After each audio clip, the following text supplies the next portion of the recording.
традиция. Тој ги создавал своите песни народни, македонски, своите ора, исто така и ги негувал во целото свое постоење, своите обичаи.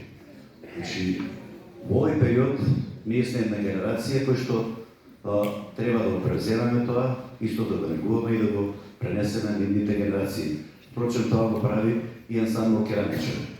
Значи, македонскиот народ си го сака фолклорот, исто како што и Велешани многу го сака фолклорот, тоа ние сите си го знаеме, затоа и во нашиот град обстојуваат 3 фолклорни друштва, ансамбл Керамичар, Олена Велковски и Вила Зора, и имаме еден прекрасен фестивал кој е еден од најпрестижните во градот, во државата.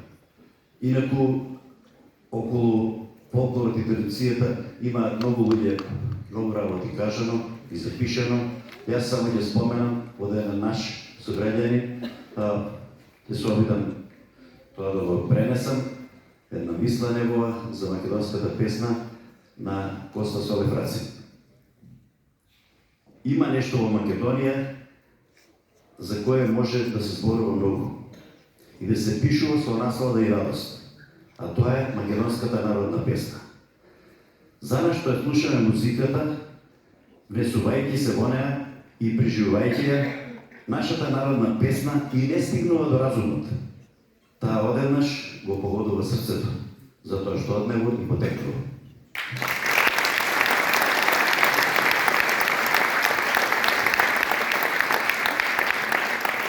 Искористам оваа прилика да поздравам дел од нашите гости, ги поздравувам и благодарам што се тука присутни пратениците во Собранието на Република Македонија Игор Здравковски и Александар Јамалов, председателката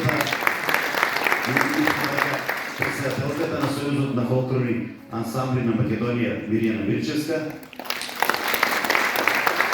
представниците на Македонската православна црква Павлодарска епархија, представниците на армијата на Република Македонија,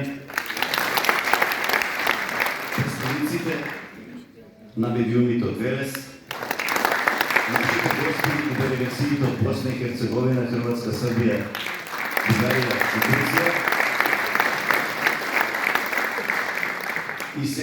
и секако ве поздравувам и ве благодарам што сте овие свечени денови за нас, со нас крај публико верни на Керамичар, а исто и вам Керамичар ви е верен. Благодарам.